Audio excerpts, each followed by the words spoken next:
Well, congratulations. 3 points on the road, always difficult, but it would have been a travesty had you not got the 3 points today. Yeah, maybe not a travesty, but a very, very different journey home, shall we say, for us and the travelling supporters.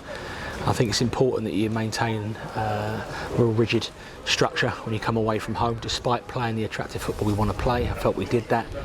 I felt when we pressed, we stopped them playing out, and then the midfielders were there to back them up if it went wrong, and then the back four were there ready to deal with long balls. So it's a real knock-on effect of positivity today as a defensive unit.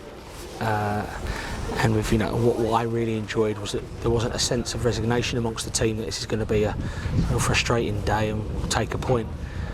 The manager made the point, like every point is crucial. Got to respect the point. Would have loved an Altrincham point, wouldn't we now, in hindsight? Before the game you want to win. So sometimes it doesn't go to plan, and at 0-0 you're dominating, and I'm surely not one ever to say, oh, we should have won or we deserve to win, but I'm sure, I don't know if the goalie was the man of the match, I'm not sure, but with 10 really good saves, there's not much more you can do. There really isn't, and I think it was going to take that sort of finish from Dobbs, where he sort of scuffs it into the ground, right place, right time, by the way, to beat a goalie who was fantastic for Ebbsfleet today. So, yeah, I wouldn't say a travesty, but it would have been ever so disappointing, wouldn't it, to go with the one where we dominated from start to finish. You even hit the post twice as well. I forgot to mention that. Yeah. As well, didn't we? So, but I mean, you must be pleased with how the side controlled the game against a side who, who were unbeaten at home this season anyway. Yeah, a good team. And they haven't just come up and here for the ride. These probably traditionally are more of a National League team than a National League South team. So this is their level they believe they're at. They've got good resources and they've got some good players, and they'll beat a lot of teams this year.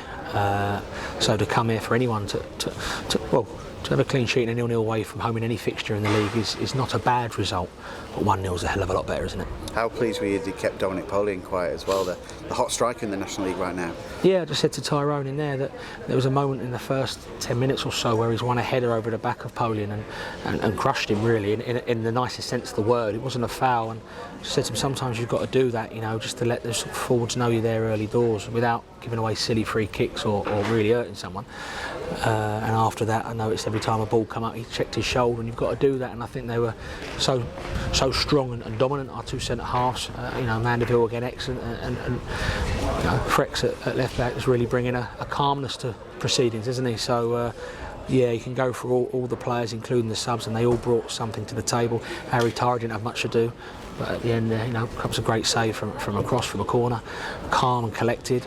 So 1-11 plus the subs, really, really good job, well done. How pleased are you with the clean sheet in particular? Yeah, it's brilliant, and what's great is that I said to Liam yesterday that you suddenly concede one against Dagenham, it goes to less than two again. Now you concede none. Before you know it, hopefully you won a game, and and that sort of seed of doubt from people disappears, and it was there, and rightly so, by the way, because conceding far too many goals, and on the swallow don't make a summer. It's not okay. Here we go, but it certainly is a great reward for those players, because even when they were conceding goals and winning, we were winning.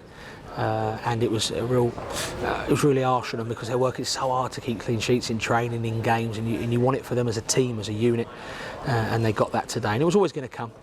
So yeah, it's great that he was here today at Ebbsfleet. I mean, obviously 1-11 played very well today, but I want to point praise to Mike Jones, 36 years old. He controlled that midfield today, didn't he? Yeah, you always mention his age. It's not very nice, is it? Sorry. Well, it's funny because at Aldershot he had a slight infection in his face, which we sort of swept under the carpet, and it really puffed up his eyes, and I want to play on, I want to play through it, which sums him up as a bloke.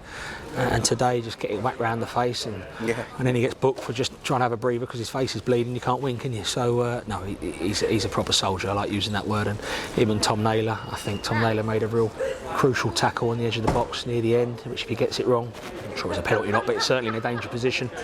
And I think Jonesy did one similar against Bromley at home in the league fixture last year, which I highlighted. And those sort of lads don't get many things wrong off the ball, and they certainly didn't today. You've got a busy week coming up. Obviously you've lost Michael Jacobs to a second yellow card. What's your thoughts on that red card that came with it? A bit disappointed, really. I understand that they're clamping down on the time wasted. Totally get that. I was of the opinion that they had to warn them. You see them give it the hand signal and say hurry up, and it just seemed to be from the throw-in to a few people moaning to the second booking. So listen, that might be well within the referee's prerogative, I don't know. But after that, you're just seeing can the boys sit out with 10 men. Jonesy goes off for a minute and a half. That's 9 men.